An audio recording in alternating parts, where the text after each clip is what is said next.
우리 마지막에 함께 말씀 읽으신 것처럼 아직도 깨닫지 못하느냐라는 제목으로 오늘 함께 하나님 말씀 가운데 은혜 받기를 소망합니다.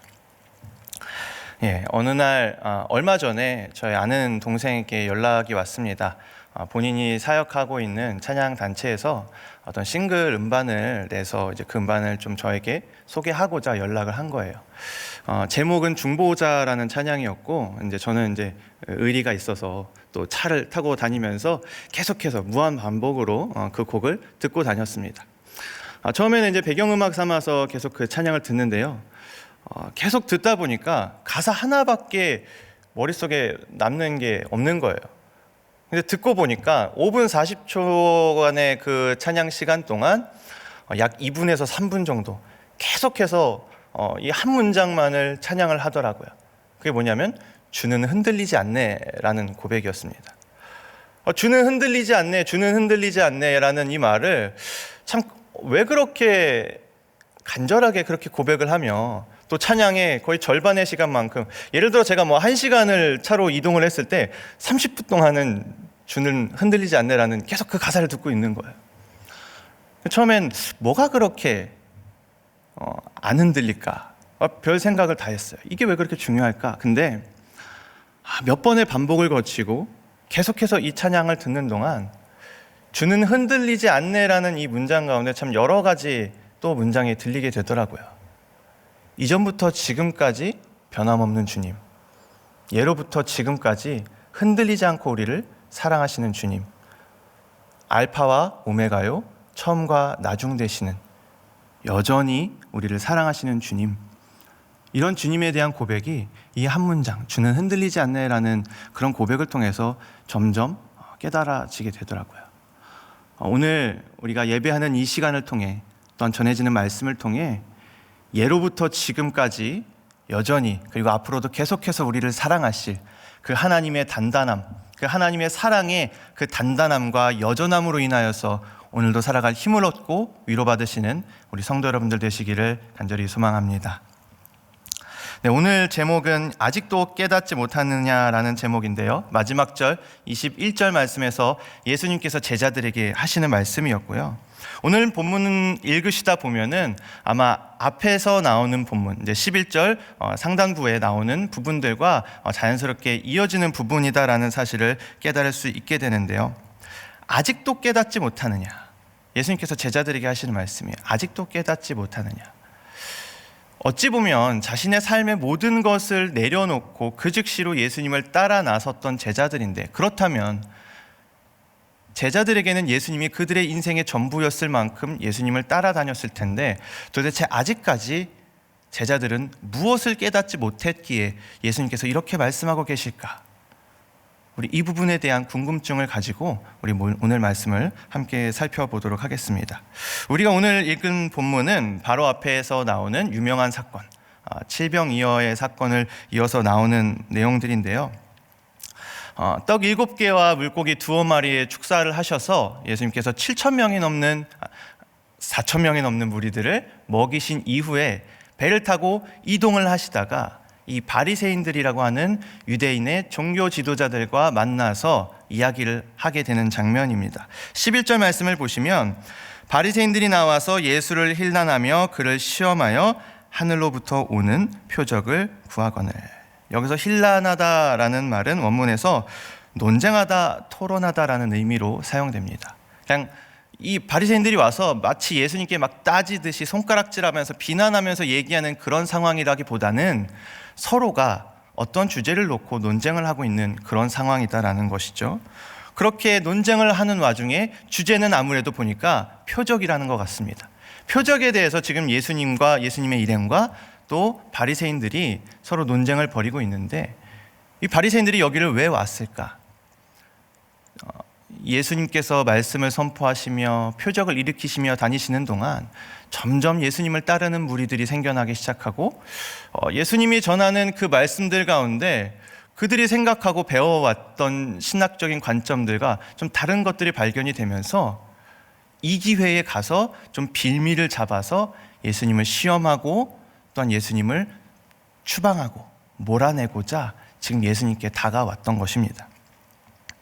그래서 지금 그렇게 논쟁하는 중에 바리새인들이 예수님께 무엇을 요구하고 있느냐? 하늘로부터 온 표적을 지금 요구하고 있습니다. 자, 여기서 표적이라고 하는 말도 다른 성경의 여러 군데에서는 표적, 이적, 징조라는 의미로 계속해서 쓰이고 있는데요. 우리가 흔히 초자연적인 능력이다라고 우리가 생각을 하기 쉽지만 우리가 그 의미를 조금 더 뛰어넘어서 어떻게 보면 이 표적이라고 하는 것은 모든 사람이 부인할 수 없는 신적인 권위를 증명해내는 사건, 이 사건을 딱 볼 때에 그 누구도 부인할 수 없을 만큼 저것은 신께서 하셨다, 하나님께서 하셨다라고 증명할 수 있을 만한 그런 일들을 표적이라고 이야기를 했습니다. 자, 그런데 지금 바리새인들이 예수님께 표적을 구하고 있는데요, 사실 예수님은 이전까지 계속해서 사람들 가운데 표적을 행해 오셨어요. 병든 자를 고치시고 귀신 들린 자에게서 귀신을 내쫓으시고, 당장에 지금 오늘 이 바리새인들과 만나기 직전 상황에서는 이 적은 양의 떡과 물고기를 가지고 4,000명이 넘는 사람들을 먹이시는 그런 표적을 일으키셨다라는 거죠. 그런데도 불구하고 지금 바리새인들이 와서 예수님께 또 표적을 구하고 있는 거예요. 이게 무슨 말이겠습니까? 지금 이 바리새인들은 그동안 예수님께서 선포하셨던 말씀, 하나님 나라에 대한 이야기, 복음에 대한 것들 다 귀에 들어오지 않는 거예요. 아무리 예수님이 놀라운 기적과 표적을 통해서 사역을 하셨어도 그게 지금 바리새인들 눈에는 차지가 않는 거예요. 지금 그들이 원하는 건 그게 아니에요. 그러면 지금 이 바리새인들은 뭘 원하고 있는 걸까? 톰 라이트 주석에서 지금 이 상황에 대해서 이렇게 표현을 합니다. 예수님은 표적을 구하는 그들의 요청을 일종의 표적으로 보시는 것 같다. 예수님께서 그렇게 사역을 하시면서 말씀을 전하시고 여러 가지 표적을 통해 일하셨음에도 불구하고 지금 예수님께 나와서 또다시 표적을 요구하고 있는 이 바리새인들의 요청 자체가 지금 일종의 표적으로 보시고 있는 것 같다라는 설명인데요. 바리새인들도 나름대로의 토라, 모세오경, 이 말씀들을 가지고 하나님의 나라를 간구하는 사람들이었어요. 그런데 지금 이들이 믿고 간구하는 것이 예수님께서 알려주시는 하나님의 나라나 그런 복음과는 전혀 상관없는 길이라는 것을 지금 이 요청을 통해 드러나고 있다는 거예요. 쉽게 말해서 지금 바리새인들이 보기에, 우리가 보기에도 인정할 만한, 우리 유대인이 보기에도 당신이 하나님의 아들이라는 것을 좀 인정할 만한 그런 표적을 보이라 라고 그렇게 얘기를 하고 있다는 것이죠. 그러면 이들이 원하는 표적이 무엇이었을까요? 하늘로부터 온 표적, 이게 무엇을 이야기하는 것일까요? 신현우 교수님의 저서를 참고해 보면 하늘로부터 오는 표적은 다른 성경이 아니라 이 마가복음에서 처음으로 사용되는 표적인데, 외경인 마카비서에 이 똑같은 표현이 등장을 합니다. 그리고 거기에서는 이 하늘로부터 온 표적이 어떤 의미로 해석이 되느냐 하면은, 전력적인 열쇠에 있음에도 불구하고 하나님의 도우심으로 그 열쇠를 뒤집어 엎고 전쟁에서 승리하는 것, 이것을 하늘로부터 온 표적이라고 그렇게 의미를 담아 이야기를 합니다. 그리고 이것을 다른 말로 군사적인 표적이라고 얘기를 해요.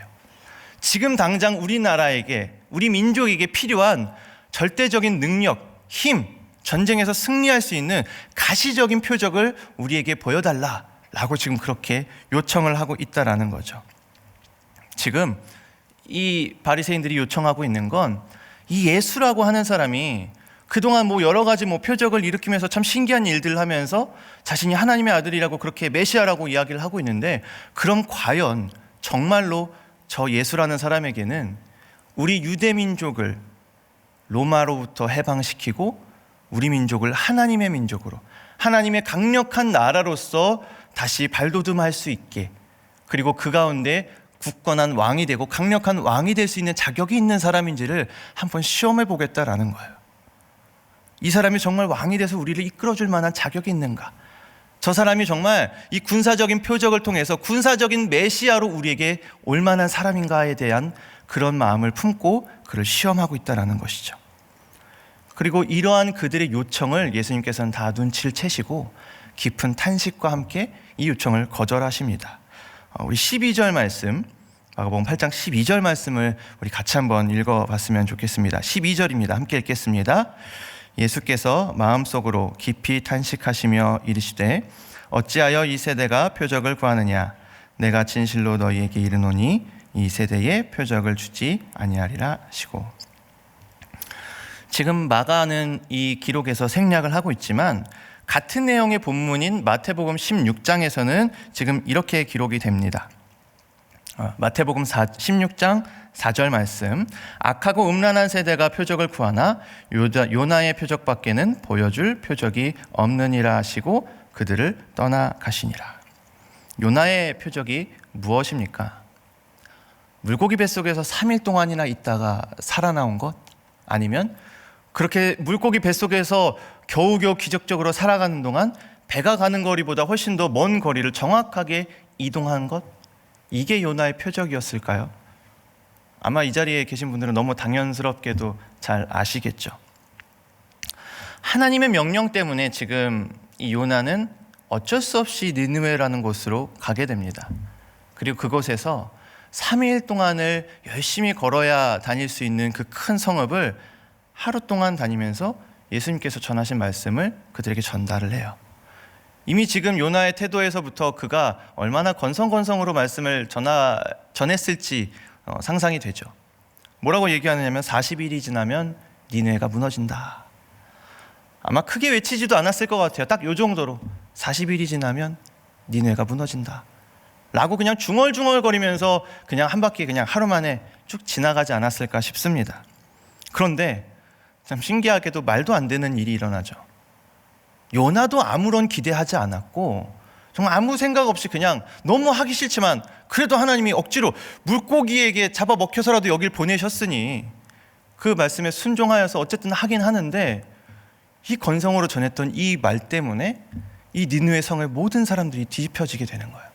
이 말 때문에 40일이 지나면 니느웨가 멸망한다는 말 때문에 이들이 하나님을 믿기 시작하고 이들이 회개하기 시작하고, 심지어 왕이 그 성읍 가운데 조서를 내려서 모든 사람과 짐승마저도 베옷을 입고 금식하면서 회개를 했다라고 나와요. 온 백성이 짐승마저도 그렇게 회개를 하면서 주 앞에 나아갔다는 거죠.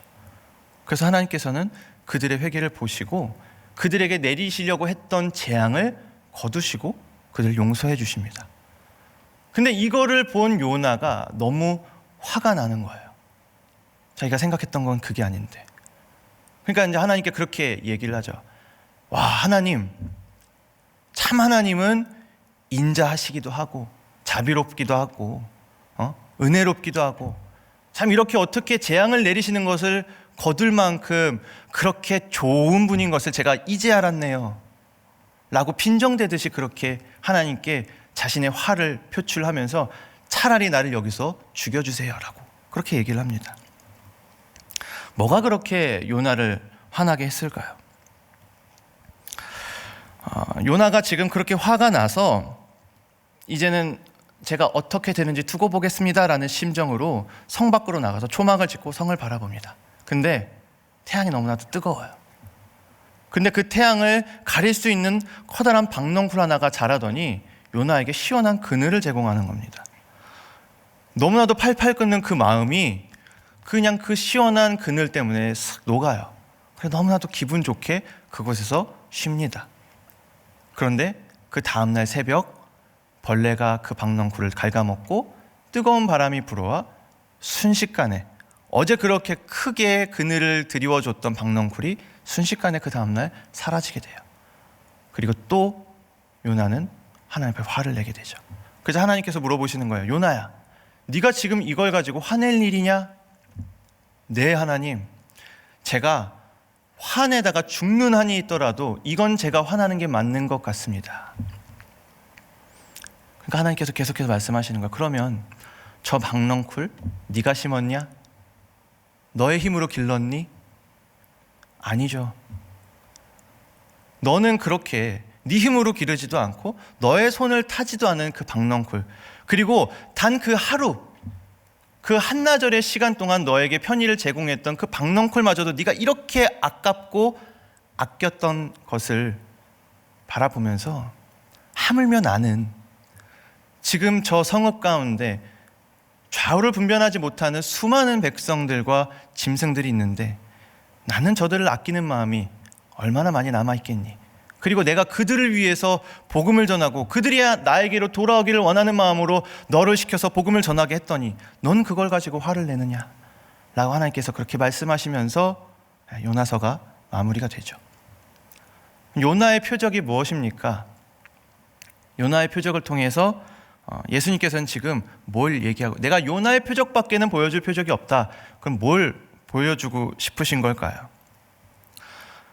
하나님은 우리 하나님, 우리 민족의 하나님, 우리 민족을 다스리시며 우리만 구원하시는 하나님. 그렇게 민족주의, 유대주의로 똘똘 뭉쳐있던 이 요나의 신앙의 틀을 깨시고 세상을 향한 하나님의 사랑과 온 열방을 구원하시고자 하는 하나님의 그 구원의 계획을 드러내는 것이 요나의 표적이었다라는 거예요. 근데 지금 오늘 예수님께서 표적을 거절하고 계시는 바리새인들도 마찬가지였습니다. 바리새인들도 요나랑 마찬가지였어요. 유대주의, 민족주의로 똘똘 뭉쳐서 또 이 바리새인들 뿐만이 아닙니다. 예수님을 향하여 군사적인 이 메시아관, 군사적인 표적을 요청하고 있는 것은 예수님께서 지금 이 세대를 향하여라고 얘기를 하세요.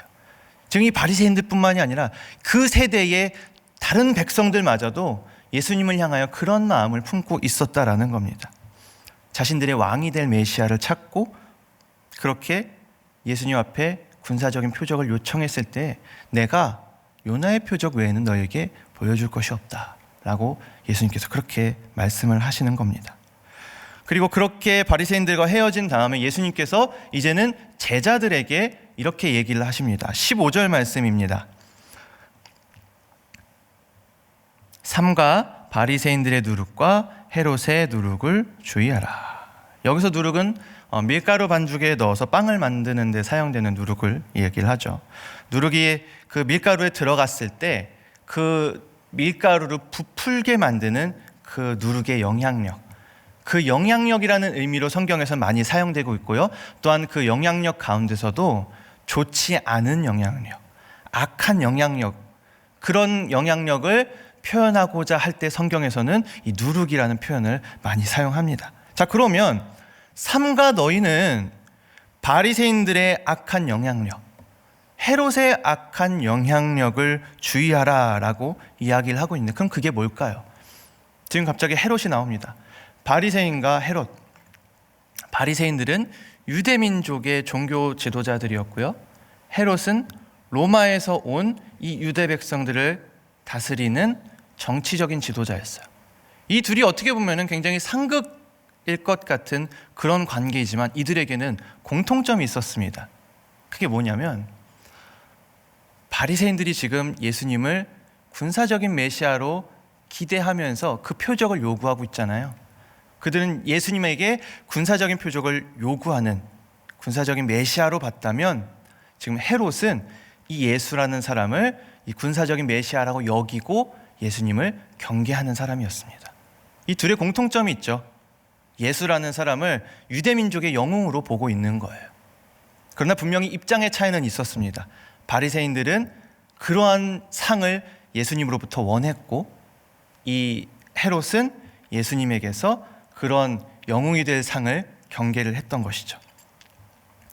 자, 이들의 이 잘못된 메시아 사상은 예수님께서 그동안 가르쳐 오셨던 하나님의 나라와 복음과는 전혀 상관없는 다른 하나님의 나라를 꿈꾸게 만들고 전혀 다른 길을 가게 만들었기 때문에 예수님께서는 그들의 그 악한 영향력, 그들의 그 누룩들을 주의하라라고 그렇게 말씀을 하시는 겁니다. 자, 그런데 이 13절 그리고 15절 사이에 좀 흥미로운 말씀이 하나가 끼어져 있는데요. 14절 말씀입니다. 우리 14절 말씀을 다 같이 한번 읽어봤으면 좋겠습니다. 시작. 제자들이 떡 가져오기를 잊었음에 배에 떡 한 개밖에 그들에게 없더라. 자, 예수님께서 칠병이어 사건 이후에 이제 바리새인들과 논쟁을 하신 이후 배를 타고 이동을 하시는 장면인데요. 제자들이 지금 떡을 가져오는 것을 잊었고 그래서 지금 겨우 하나밖에 없다라고 이야기를 하는 장면인데, 저는 이 부분을 보면서 제자들이 떡 가져오는 것을 잊었다라고 하는 것이 도대체 뭐가 그렇게 중요해서 여기에 기록을 했을까? 그리고 제자들은 왜 떡 가져오는 걸 잊었을까? 칠병이어 때 너무 많이 먹어서 배가 불러서 좀 챙기는 걸 잊었나?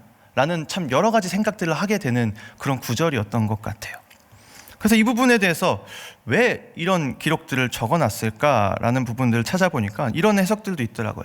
예수님이 제자들과 함께 이 바리새인들과 논쟁을 벌이신 후에, 그래서 본문에선 전해지지 않지만 아무래도 굉장히 열띤 토론과 그들은 예수님을 어떻게 해서든지 매장시키든지 아니면 그에게서 군사적인 그 표적을 좀 발견하고자 아주 열띤 논쟁을 펼쳤겠죠. 그리고 그것이 맞춰진 이후에 서둘러서 자리를 떠나다가 떡 가져오는 것을 잊었다라고 해석을 하는 부분들이 있습니다. 그런데 사실 그 부분은 좀 시원하지가 않더라고요. 마가복음은 사복음서 중에서도 양이 굉장히 작고, 또 이 마가복음의 말씀들은 예수님의 사역을 중점적으로, 어떻게 보면 예수님의 그 일생의 사역들을 좀 압축해 놓은 엑기스와 같은 말씀이 마가복음입니다. 그런데 그런 중요한 한 구절 한 구절 가운데 그냥 서두르다가 떡을 잊어버렸다라는 말씀이 들어있지는 않을 것 같아요. 그래서 계속해서 자료를 찾다가 좀 의미 있는 해석을 찾게 됐습니다. 여기서 지금 제자들이 떡을 잊었다라고 이야기를 하고는 잊었음에라고 해석되는 에필란타노마이라고 하는 이 동사가 70인역에서는 지금 의도적으로 무시했다라는 의미로 해석이 되고 있다라고 해요. 그런 의미로 사용되고 있다. 자, 그러면 이 잊었다라는 것을 의도적으로 그냥 잊어버렸다, 의도적으로 그것을 무시했다라는 것으로 우리가 해석을 한번 취해보면 14절의 해석이 어떻게 되겠습니까? 제자들이 지금 의도적으로 다 놓고 떡 하나만 가지고 온 거예요. 근데 심지어 그 하나 겨우 가지고 온 것도 예수님께서 지금 누룩에 대해서 얘기를 하시니까 16절엔 그 하나 있는 것마저도 예수님 앞에서는 없다라고 얘기를 해요. 무슨 의도일까? 제자들은 무슨 의도를 가지고 떡을 다 놓고 오고 그냥 그거 하나 가지고 오고, 또 심지어 그 하나 가지고 온 것마저도 예수님께 우리 떡 없습니다라고 그렇게 거짓말을 했을까요? 지금 제자들이 놓고 온 떡은 어떤 떡이었는지 잘 아실 거예요. 지금 마가복음 8장 1절에서 10절에 나오는 칠병이어를 통해 먹고 이제 남은 떡을 이야기를 합니다. 예수님께서 7개의 떡으로 4,000명을 먹이시고 7광주리가 남았던 그런 사건인데요. 이때 지금 이 4,000명의 무리들에 대해서 자세한 설명들이 나오지는 않지만, 일단 마가복음 7장 마지막 부분에 보면은 예수님께서 갈릴리 호수 동편에서 지금 병든 사람을 고치시는 사역에 대해서 이야기를 하고요. 갈릴리 호수 동편입니다. 그리고 8장 처음 시작을 하시면서 그 무렵이라는 말로 이 칠병이어의 사건이 펼쳐집니다. 그 말은 지금 이 칠병이어는 갈릴리 호수 동편에서 일어나고 있는데, 여러분 이 갈릴리 호수의 동편, 이 지역이 의미하는 것은 그곳에는 이방인이 많이 살고 있는 지역이었어요. 자, 이방인이 많이 살고 있는 지역이 이 동쪽이었다라는 부분만 한번 기억을 하고 넘어가면요, 제자들의 반응에서 참 재미있는 것들이 발견이 됩니다. 마가복음 6장 35절에서 36절 말씀인데요, 우리 이 부분 같이 한번 읽어보도록 하겠습니다. 시작. 때가 저물어 가매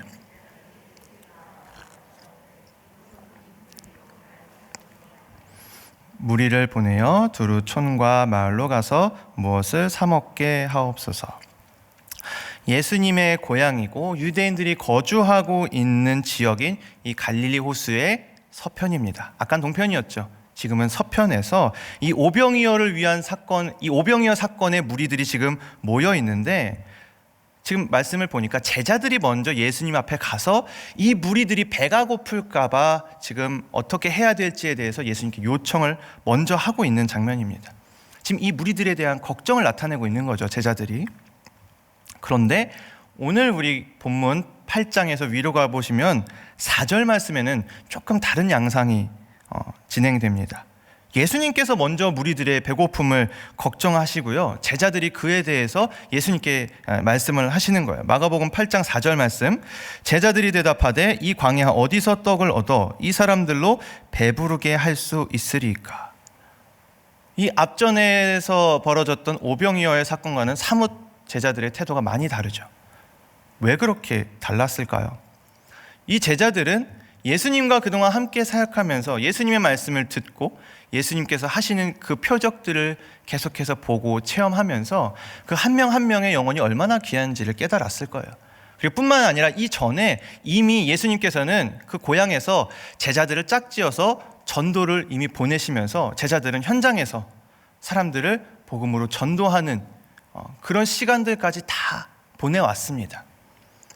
그런 제자들이, 그 영혼의 소중함과 예수님의 메시지와 말씀을 알고 있는 제자들이 지금 이 4,000명의 무리들을 보면서 지금 전혀 상관없는 사람처럼 전혀 관심 없는 태도로 그렇게 이야기를 하고 있는 거예요. 이 광야 어디서 떡을 얻어서 이 사람들을 배부르게 할 수 있겠습니까? 제자들이 도대체 어떤 이유에서 이 무리들에 대해서 이런 무관심을 표현을 하고 있을까요? 이유는 많지 않습니다. 제자들은 유대인들이었고요, 유대인들은 우리 민족의 하나님, 우리 민족만이 하나님의 민족, 하나님의 백성들임을 생각하며 그것을 믿으며 살아온 사람들이에요. 이방인들은 인정하지 않았어요. 그런데 지금 이들이 이 무리를 이렇게 관심 없이 어떻게 보면 냉대하고 있는 모습을 보면 이 무리 가운데는 수많은 이방인의 무리들이 섞여 있을 것이라고 추정을 해볼 수가 있습니다. 3절에서도 예수님께서 이렇게 얘기를 하세요. 그 중에는 멀리서 온 사람들도 있다. 예수님의 말씀이 한층 더 신빙성을 더해주고, 지금 이 칠병이어 사건은 지금 그 갈릴리 호수 동편, 이방인들이 많이 살고 있는 지역. 그러면 아까 오병이어는 갈릴리 호수 서편, 유대 민족들이 살고 있는 지역. 이렇게 나누어 보면은 뭔가 조금씩 윤곽이 보이게 되죠. 자, 그렇게 이방인이 섞인 무리에게 예수님께서 베풀어 주신 그 칠병이어의 기적, 그리고 마지막에 얼마가 남죠? 7광주리가 남죠. 이 7이라고 하는 숫자는 구약에서 굉장히 많은 의미들을 가지고 있습니다.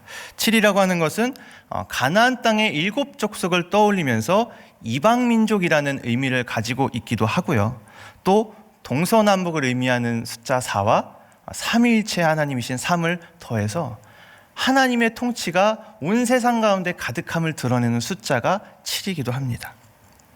그리고 하나님께서 세상을 창조하실 때 6일 동안 창조하시고 마지막 날 안식을 취하시죠. 그렇게 세상이 7일 가운데 완성이 됩니다. 자, 그러면 오병이어에서 남은 12바구니의 10이라는 숫자는 무엇을 의미하겠습니까? 이스라엘 족속들의 12지파, 곧 이스라엘 민족, 유대 민족들을 의미하고 있겠죠. 자, 다시 본문 14절로 돌아와서요, 칠병이어를 경험한 제자들에게 지금 이 남아있는 7광주리의 떡은 어떤 의미로 와닿고 있을까요? 7광주리의 떡, 아까 좀 냉대했던 그 4,000명의 무리들을 예수님께서 먹이시고 남은 떡들이었습니다. 이 7광주리가 제자들에게는 어떤 의미였을까? 우리 민족뿐만 아니라 이방 민족까지도 품으시고자 하는 예수님의 사역, 그들마저도 복음으로 구원하시고 그들에게도 표적을, 기적을 체험케 하시는 예수님의 별로 탐탁치 않은 사역을 떠올리게 하는 것이 이 7광주리였을 거라는 거예요. 제자들은 그게 별로 탐탁치 않았던 거죠. 우리만 소유해야 하는 이 구원, 이 복음, 이 하나님의 나라가 이방 민족까지 퍼져나가고 있는 거예요. 자, 거기에다가 10절을 보시면요, 곧 제자들과 함께 배에 오르사 달마누다 지방으로 가시니라. 자, 이방인들이 많이 사는 지역에서 칠병이어를 경험한 뒤에 갈릴리 바다의 서편으로 추정되는 달마누다라는 곳으로 가서 바리새인들과의 논쟁을 끝난 다음에 배를 타고 다시 건너편으로 돌아가십니다. 그럼 어디로 돌아가겠습니까? 다시 동편으로, 이방인들이 많이 살고 있는 지역에 지금 제자들이 있는 거예요. 다시 그 칠병이어의 기적이 있었던 지역으로, 이방인들이 함께 많이 살고 있는 지역으로 돌아왔다라는 거죠. 그러면 이곳에서 제자들은 우리가 이 떡을 가지고 있으면 언제든지 예수님은 이 떡을 통해서 이 이방인들을 또 칠병이어의 기적을 통해 또 그들의 기적과 표적을 통해 그들에게 복음을 전하시고 그들을 구원하시고자 하는 그런 사역을 하실지도 모른다라는 그런 생각을 분명히 했을 겁니다. 그래서 의도적으로 떡을 챙기지 않았던 거예요. 못 챙겼네 라는 말을 했는지 안 했는지는 잘 모르겠지만 의도적으로 그들은 그렇게 떡을 챙기지 않았다라는 거죠. 예수님께서는 제자들의 이런 생각을 아셨을까요? 모르셨을까요? 바리새인들은 지금 유대인의 나라가 세워지길 원하면서 예수님께 군사적인 표적을 요구하고 있고, 헤롯은 예수님을 군사적인 메시아로 보면서 경계를 하고 있는데, 예수님은 제자들에게서 이들이 가지고 있는 누룩의 흔적을 보신 거예요. 지금 제자들에게도 이들과 비슷한 생각이 있다라는 것들을 알고 계셨던 거죠. 그래서 15절 말씀에 바리새인들의 누룩과 헤롯의 누룩을 주의하라 그렇게 말씀을 하시는데, 제자들은 지금 그러한 참 여러 가지 깊은 의미가 담겨진 예수님의 말씀을 듣고 어떻게 행동을 취하느냐 하면, 예수님이 떡에 있는 누룩을 주의하라고 하신 걸로 알아듣고는 자기들끼리 모여서 막 수근수근대면서 의논을 합니다. 어떡하지? 어쨌든 떡을 좀 놓고 오기는 했는데 다시는 그런 기적과 이방인들 향한 사역이 조금 안 됐으면 좋겠어서 좀 떡을 놓고 왔는데, 그래도 좀 먹을 게 필요해서 하나를 가져오긴 했는데 저 누룩에 대한 말씀에 대해서 우리가 네 알겠습니다라고 하면 이 떡이 들킬 것 같은데 그럼 어떻게 얘기를 해야 되지? 말하지 말아야 되겠다. 그리고선 떡이 없다라고 얘기를 해요. 성경에 나오지는 않지만 아마 이렇게 소곤소곤 되지 않았을까 한번 생각을 해봅니다. 어쨌든 그 제자들은 그 떡을 의도적으로 가져오지 않았고 하나 챙긴 것마저도 예수님 앞에서는 없다라고 지금 그렇게 이야기를 하고 있는 것이죠. 자, 그런데 정작 예수님은 그들에게 떡에 대해서 이야기를 하신 것이 아니었죠. 자, 19절과 20절 말씀을 함께 읽어보도록 하겠습니다. 오늘 본문 19절과 20절 말씀, 마가복음 8장 19절과 20절 말씀입니다. 우리 함께 읽겠습니다. 내가 떡 5개를 5,000명에게 떼어줄 때에 조각 몇 바구니를 거두었더냐? 이르되 12이니이다. 또 7개를 4,000명에게 떼어줄 때에 조각 몇 광주리를 거두었더냐? 이르되 7이니이다.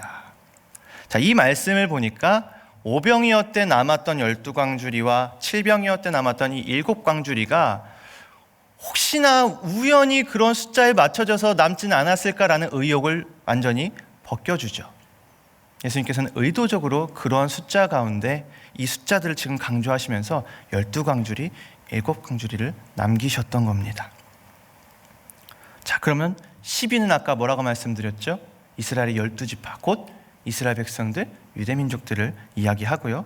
7은 가나안의 7족속, 이방민족, 또 더 나아가서는 동서남북과 삼위일체이신 하나님의 통치가 온 세상 가운데 가득하게 되는 숫자 7을 의미한다라고 말씀을 드렸습니다. 자, 이 남은 떡의 숫자, 이 광주리의 숫자를 생각하고 다시 한번 상기시켜 보니까 우리가 생각나는 성경 구절이 하나가 떠오릅니다. 예루살렘, 이스라엘 백성들, 온 유대, 사마리아와 땅끝까지 이르러 내 증인이 되리라 하시니라. 예수님의 말씀. 우리가 무엇에 대한 증인이 되어야 할까요? 우리가 사람들 앞에 무엇을 증거해야 합니까? 아무래도 오늘 말씀에서 예수님께서 경계하시는 군사적인 메시아, 내 희망, 내 소망을 이루어줄 메시아, 적어도 그런 메시아는 아니었겠죠. 마가복음 10장 45절 말씀에 예수님께서 또 제자들에게 이렇게 얘기를 하십니다. 우리 함께 읽도록 하겠습니다. 인자가 온 것은 섬김을 받으려 함이 아니라 도리어 섬기려 하고 자기 목숨을 많은 사람의 대속물로 주려 함이니라. 아멘. 우리가 믿고 본받아야 할 우리 예수님의 모습은 이러한 모습입니다. 믿으십니까? 아멘. 오늘 같은 제자들의 모습을 성경 가운데서 대할 때마다 우리는 이런 생각을 떠올리곤 합니다. 어떻게 예수님과 그렇게 일거수일투족을 함께 하면서 예수님의 모든 그 놀라운 기적과 표적을 다 눈으로 보면서, 그리고 예수님의 그 놀라운 말씀들, 그 선포하시는 그 능력의 말씀들을 가장 가까이에서 항상 듣고 있으면서 어떻게 이렇게 예수님에 대해 잘못 생각하고 오해하고 다른 생각을 할 수 있을까? 우린 때로는 이런 제자들의 어리석은 모습을 보면서 안타까워할 때가 있습니다. 그런데 이때의 제자들은 아직까지 이방인들에 대한 생각, 자신들이 가지고 있는 이 편견, 잘못된 생각들이 그 틀이 깨지지 않았을 때죠. 자신들의 생각과 내 생각이 가장 우선시 되었을 때입니다. 자, 그런데 우리도 마찬가지인 것 같습니다. 내 생각의 틀이나 편견이나 그런 잘못된 생각들이 세상 가운데 어떤 유혹들 때문에 참 어리석어질 때가 많은 것 같습니다. 우린 주일날 교회에 와서 온 세상을 창조하신 하나님, 온 세상 가운데 왕이 되신 하나님을 막 찬양하면서도 또 한편으로는 내 고집과 아집 때문에 붙잡고 있는 이 떡 한 덩이 주머니에 쥐고, 그것이 예수님의 사역을 방해하는 줄도 모르고 여전히 내 고집을 갖고 살아가고 있는 건 아닌지, 또는 우리는 교회에 와서 예수님의 사랑, 십자가의 은혜를 입술로 막 고백을 하는데 내 모습은 여전히 편견에 사로잡혀서 교회당 밖을 나가게 되면 냄새나고 어려운 일들은 남에게 맡기고, 힘든 이웃들은 외면하고, 어려운 일들은 피하게 되고, 나 혼자 도도하고 세련된 신앙생활을 하고 싶어 하는 건 아닌지, 그런 우리의 모습을 좀 돌아봤으면 좋겠습니다. 그러나 우리는 오늘 말씀에 나온 어찌 보면 어리석어 보일지도 모르는 이 제자들과는 달리 우리는 우리를 위해 십자가에 달려 돌아가신 예수님의 십자가의 사랑을 체험한 주의 백성들인 줄로 믿습니다. 그렇다면 우리는 더 이상 이 제자들처럼 내 생각과 아집 때문에 예수님의 사역을 가로막아서는 안 됩니다. 지금 언제까지나 그 군사적인 그 표적을 기다리면서 그런 메시아를 기다리고 있는 바리새인들처럼 언제까지나 우리의 부와 명예를 채워줄 메시아, 나에게 합격과 성공을 가져다 줄 메시아를 기다려서는 안 된다라는 거예요. 내 기준과 내가 원하는 것으로 주 앞에 구하는 그런 어리석은 성도가 되지 말자라는 겁니다. 우리는 고난의 메시아, 그리고 그 메시아의 십자가의 길을 따라가야 할 때인 줄로 믿습니다. 가끔 담임 목사님께서 설교 중에 이런 말씀을 하십니다. 성도 여러분, 우리는 세련된 교회 하지 맙시다 라고 얘기를 하시죠. 아마 많이 기억나실 거예요. 저는 이 말씀을 들을 때마다 참 가슴이 두근대더라고요. 우리는 그렇게 나 혼자 도도하고 주님 앞에 잘 보이고자 하는 그런 세련된 신앙이 아니라 내 이웃과 옆 사람들을 헌신과 사랑으로 섬기는 그런 신앙인들이 되었으면 좋겠습니다. 내가 원하는 길을 가기 위해서 주님 앞에 요구하고 기대하고 표적을 요구하는 그런 신앙의 길이 아니라 우리는 주님이 원하시는 길을 걸어가고 주님께서 걸어가셨던 그 길을 따라가는 그런 신앙인들이 되었으면 좋겠습니다. 그동안 내가 가지고 있던, 아직까지 우리가 버리지 못하는 내 고집과 내 아집, 나의 편견과 생각의 틀을 이제는 그 떡 하나와 함께 예수님의 십자가 앞에 내려놓고, 그 내려놓은 손으로 이제는 우리가 십자가를 짊어지고 그 십자가의 무게만큼이나 우리에게 베풀어 주신 그 하나님의 사랑으로 인해서, 예수님의 사랑으로 인해서 매일매일 이 사랑을 어떻게 베풀까, 매일매일 이 사랑을 나는 어떻게 실천할까, 매일매일 내가 받은 이 사랑 어떻게 주 앞에 표현할까, 이것들을 고민하면서 주 앞에 날마다 새로운 삶을 살아가는 그런 신앙인, 그런 우리 3일의 성도들 되시기를 간절히 소망합니다. 이 시간 우리 함께 찬양하고 기도하도록 하겠습니다.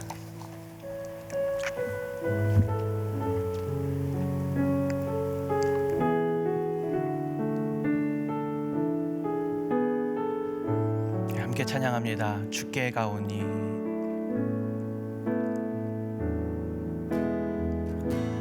주께 가오니 날 새롭게 하시고 주의 은혜를 부어주소서.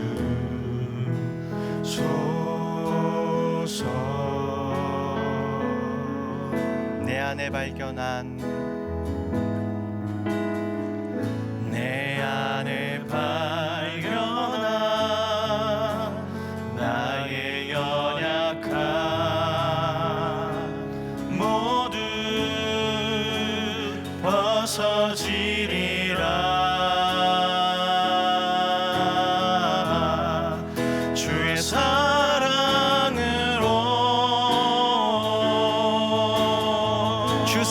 나를 붙드시고 주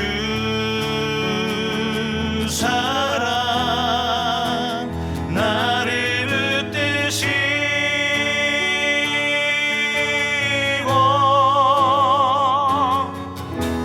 주 곁에 날 이끄소서.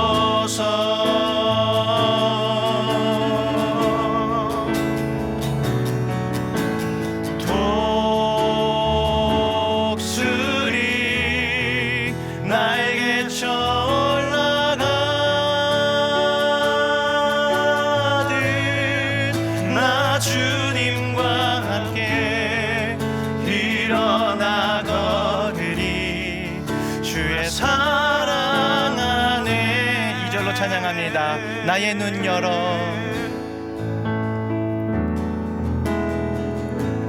나의 눈 열어 주를 보게 하시고 주의 사랑을 알게 하소서.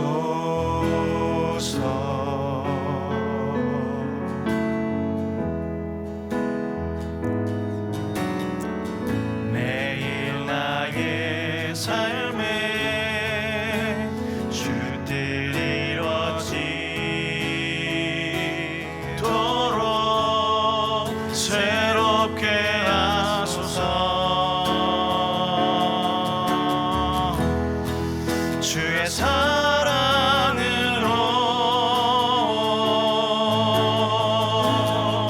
주 사랑 나를 붙드시고 주 사랑 나를 붙드시고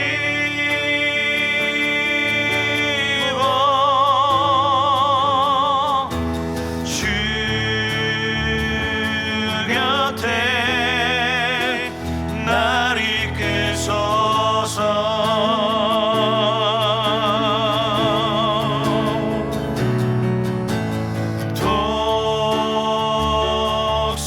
독수리 날개쳐 올라가듯 나 주님과 함께 일어나 걸으리. 주의 사랑 안에.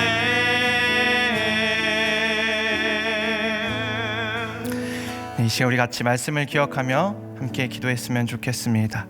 주님, 우리는 십자가의 사랑 때문에 우리를 위해 죽기까지 헌신하신 그 예수 그리스도의 사랑 때문에 여기에 있을 수 있음을 고백합니다. 그렇다면 그 사랑을 체험하고 그 사랑을 맛보고 그 사랑 때문에 구원받은 주의 자녀로서 주님, 우리가 이제는 내가 원하는 것을 주께 요구하고 내가 원하는 하나님의 나라를 그리며 살아가는 것이 아니라 주께서 원하시는 길을 걸어가고 주께서 원하시는 것에 순종하고 나의 즐거움보다는 고난의 십자가를 지고 주님을 기쁘시게 하기 위하여 삶을 달려가는 그런 주의 자녀들이 될 수 있도록 인도하여 주옵소서. 우리의 이러한 제목과 개인의 기도 제목을 가지고 함께 기도하며 나아가도록 하겠습니다. 기도하시겠습니다.